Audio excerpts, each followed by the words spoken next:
welcome back to my channel, or welcome if you are new. My name is Kyla, and today we're going to talk about all the books I plan to read in the month of August. We're kind of transitioning into the fall reads, but we're still in summertime, okay? It is so hot today. It's also so hot in this room, so like if I start to turn red, no I'm not. It's also so humid today. And just like one of those gray, cloudy days that like the sun also wants to like poke its head out. So I'm so sorry if the lighting changes like a bajillion times. I can't help Mother Nature herself, okay? She does what she wants. She will not be told what to do, and like, good on her.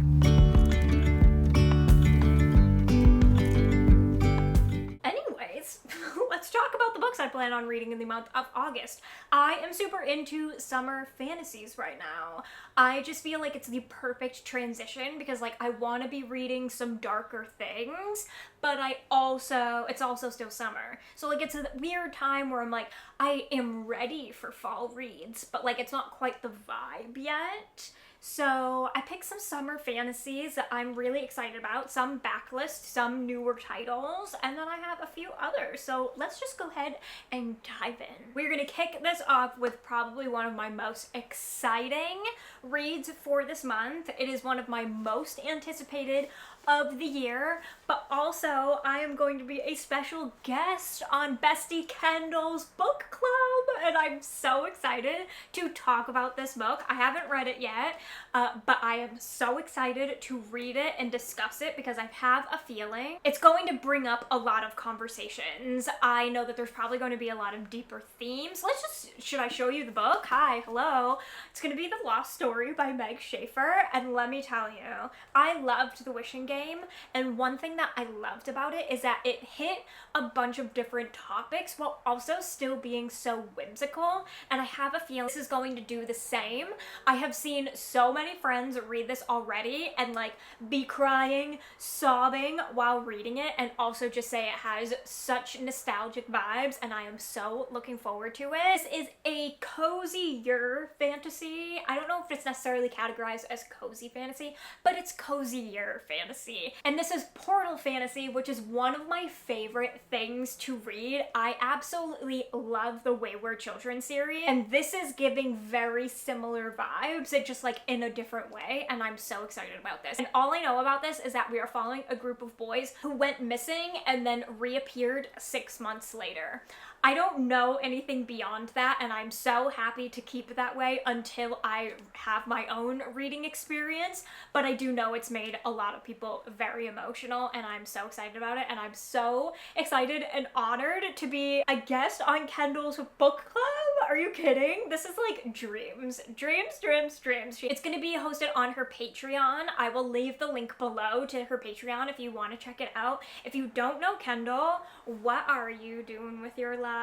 What are you doing with your life? She was one of my favorite people on the planet. We've gotten really close in this past year, and I just adore her. She's one of those people that will like drop everything to help you, but is also just like a freaking ray of sunshine. Like, I cannot leave a conversation with her. I mean, we don't live near each other, but like we voice memo, we video back and forth, and like I don't leave a conversation from her like without a smile on my face. She is genuinely one of my favorite people. She just lights up a room, and I am so honored that she asked me to be a co-host on her book club, because let me tell you, that is just the dream, and having this book be the pick, equally the dream. I'm so excited. So it's gonna be on August 13th, I think 8 p.m. Eastern, but I could be completely wrong about the time. But again, I will leave it linked below in case you want to check out her Patreon. You absolutely should. She's incredible. I am so excited to read this with her and discuss it with everyone, because I feel like this is just going to bring up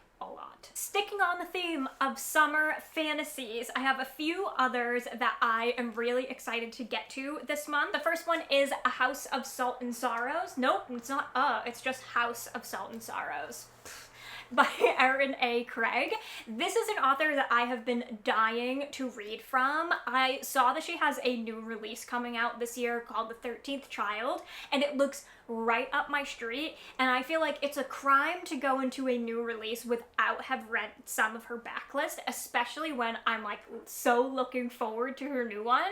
So I was like, no, we need to take a step back and we need to rectify the situation and read some of her backlist. And I decided to start here. This was recommended to me, and I'm so excited to read this. This I've heard is like summertime fantasy, but make it gothic, and that's exactly what I need. All I know is that we are following this family, and there is, I believe, 12 daughters or so, and some of them have been mysteriously passing away. And our main protagonist is trying to figure out what has happened to them. There's the myth of like a curse happening to this family or what have you, but it's also just following like their kind of lives and on this island, and things happen.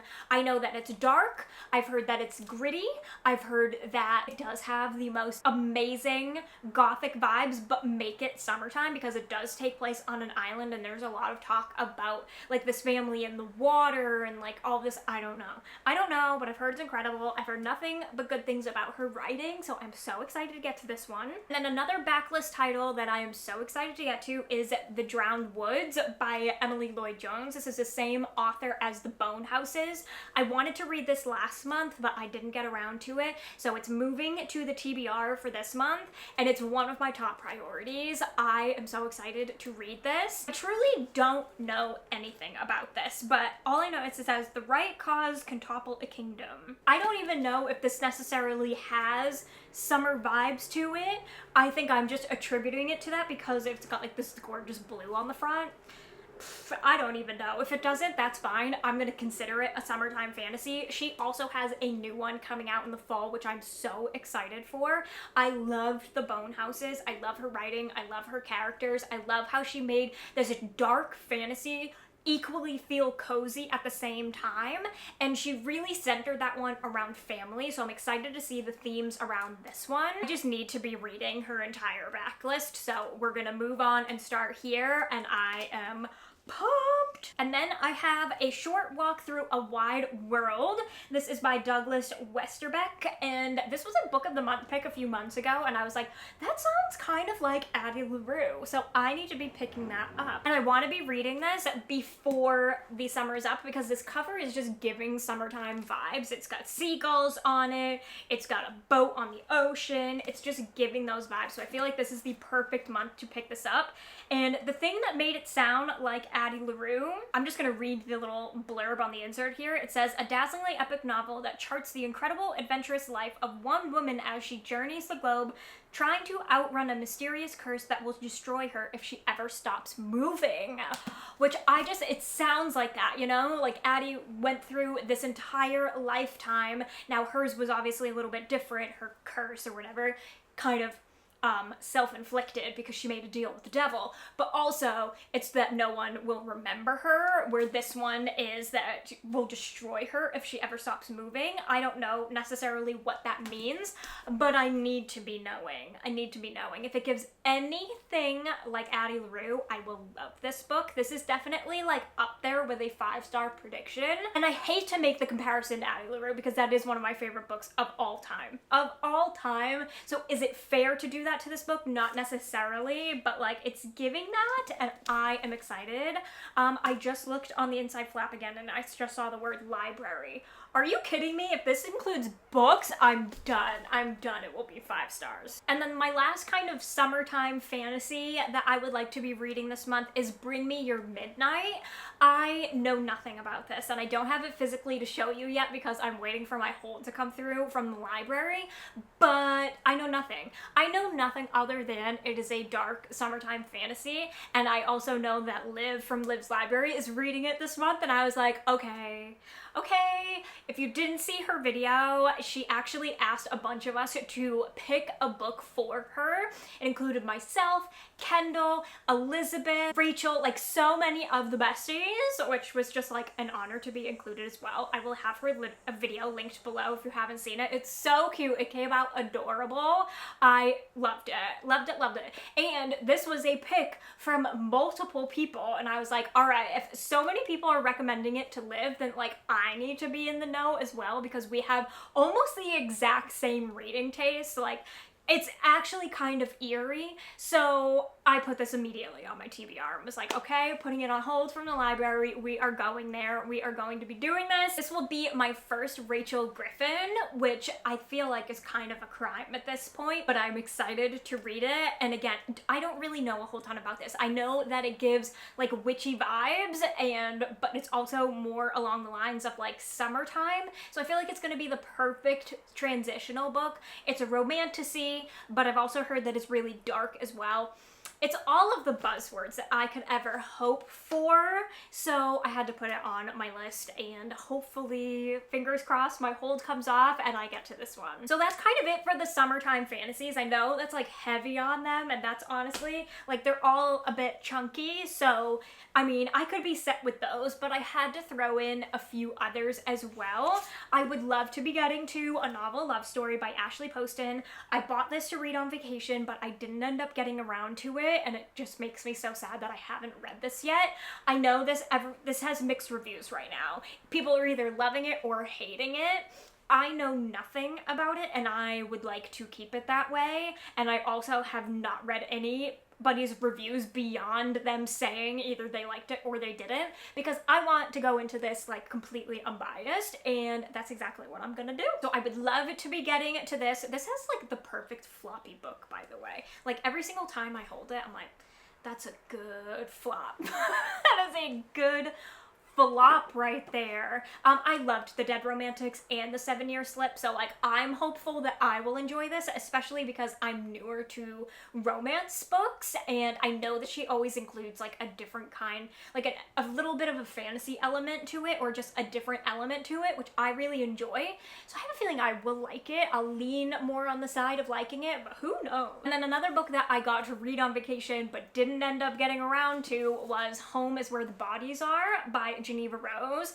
I bought this specifically to read at our beach cottage, because our beach cottage is where all of our VHS tapes live from when we were kids. We just moved them down there. So I was like, oh my god, this is gonna be so fun. It like fits in with the theme, but I didn't end up reading it that week. So I do plan on reading it this month. The only thing that I know about this is that we are following siblings who come back to their family home after their mother has passed away, and their dad is missing, like AWOL. They have not heard from him since they were kids, and they start to uncover some secrets because they pop in one of their old VHS tapes and something is filmed over the top of the actual tape, and it uncovers something, and that's all I know, and like that's all I need to know.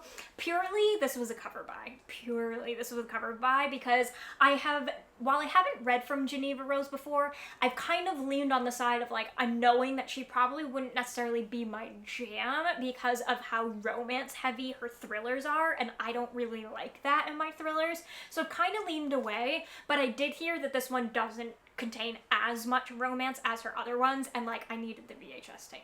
I just needed it, okay? So we'll have to see how I feel about Geneva Rose after reading this. And then the last bit of reading for this month, I actually don't know what I'm gonna be reading for. So Liv from Liv's Library is hosting a version of Summerween on her Patreon. In no way taking away from Gabby's Summerween. It's just kind of a name that's like floated around now to bring autumn and horror and thrillers into the summertime.